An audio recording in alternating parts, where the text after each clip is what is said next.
Hi నమస్తే.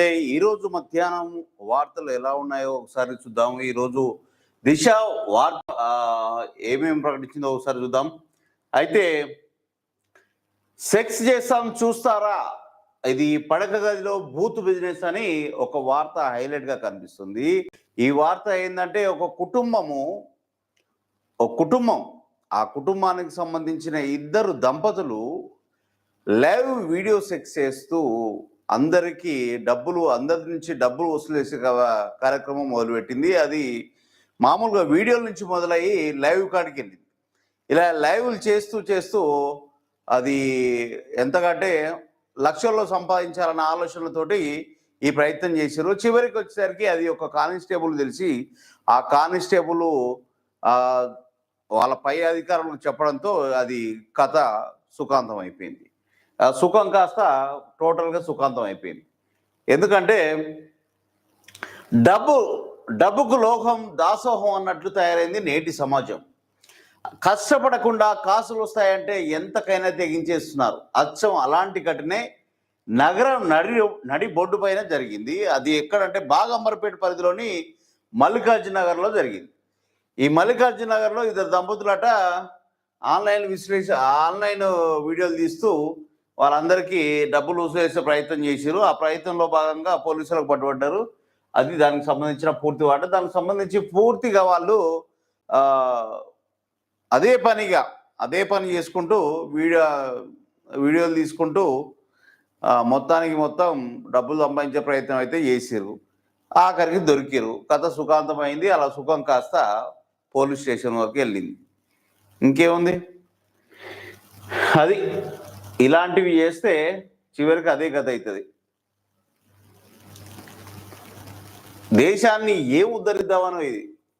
అది రెండు పడక గదిలో జరగాల్సినవి అది బహిరంగంగా చేసుకుంటే అది ఏం సుఖం. అది డబ్బుల కోసం ఆశపడితే ఇజ్జత్ బాయ్. ఇంకా వాళ్ళందరికీ ఇంక ఇద్దరు ఆడపిల్లలు రట. మరి వారి సంగతి ఏందో. ఇజ్జత్ ఉండాలి. ఏమన్నా ఆగి ఇంట్లో చేసుకోకుండా ఆన్లైన్ అట. ఇక రేవంత్ రెడ్డి అవినీతి చక్రవర్తి చంద్రబాబుకు భయపడి సైలెంట్ అయినట. హైదరాబాద్ బిర్యానీ తినిపించి బనకచెర్లకు నీళ్లు. మెగా కంపెనీ లాభం కోసమే ఆ ప్రాజెక్టు. బీఆర్ఎస్ ఎమ్మెల్సీ కవిత హాట్ కామెంట్ చేసింది. ఈమె చెప్పి అన్ని శ్రీరంగ నీతులు ఇలా చేసినవి ఒకటి, చెప్పేది ఒకటి. ఇలా అయ్యున్నప్పుడేమో సప్పుడు లేదు, సర్లేదు. ఇప్పుడేమో అన్ని శ్రీరంగ నిధులు చెప్తుంది. ఈమెకు సగం మైండ్ చూపింది రియల్గా చెప్పాలంటే. ఏం చేయాలో తెలంగాణ కండవ చూడు అక్కది. తెలంగాణ జాగృతి. మరి బీఆర్ఎస్ కండువ ఎక్కడ పోయింది? అది ఏందో నాకు అర్థమే అవుతలేదు. జనాలకు అర్థమవుతలేదు. నాకేంది, ఎవరికి అర్థం కావట్లేదు ఈమె కథ.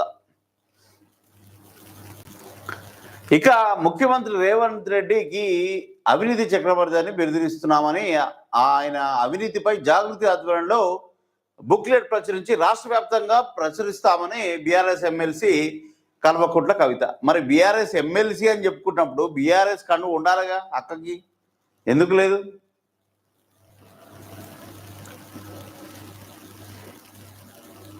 ఏపీ సీఎం చంద్రబాబుకు వ్యతిరేకంగా మాట్లాడేందుకు భయపడి తెలంగాణ ముఖ్యమంత్రి రేవంత్ రెడ్డి బనకచెర్లపై సైలెంట్ అయ్యారట. రేవంత్ రెడ్డి భయపడే క్యాండిడేటేనా? అయితే గురువు కావచ్చు. కానీ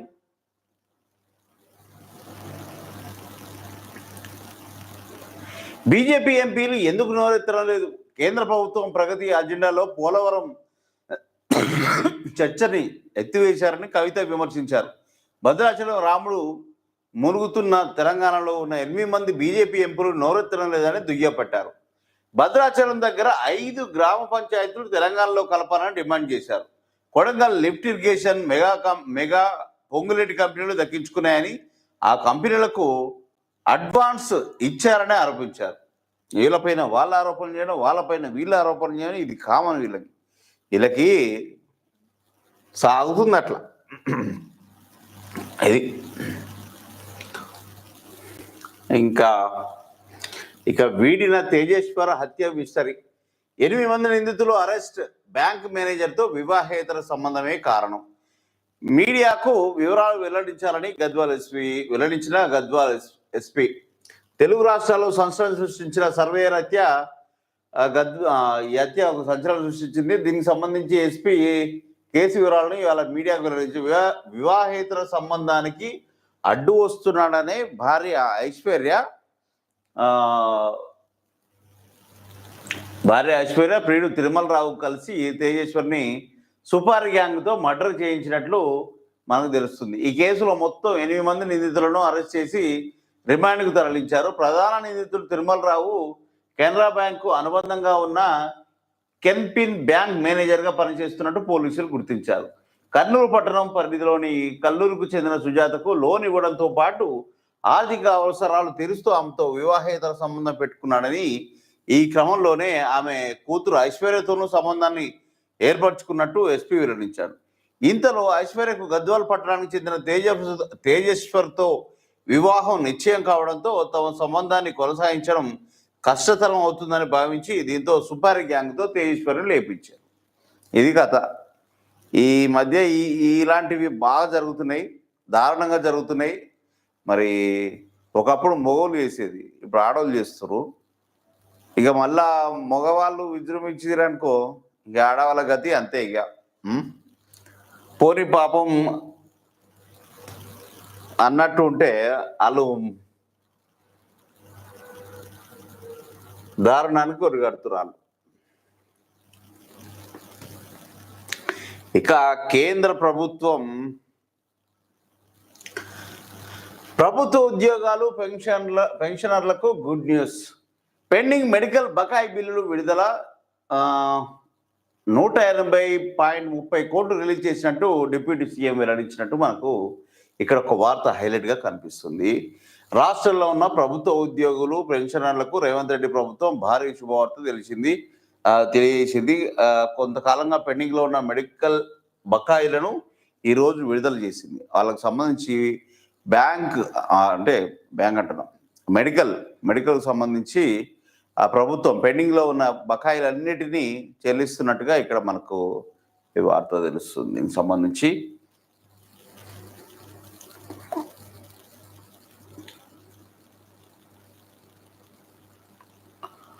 ఇక రైలు పట్టాలపై కారు ప్రయాణం 7 కిలోమీటర్ల నడిచిన మహిళ అడ్డుకోబోగా కత్తితో బెదిరింపు.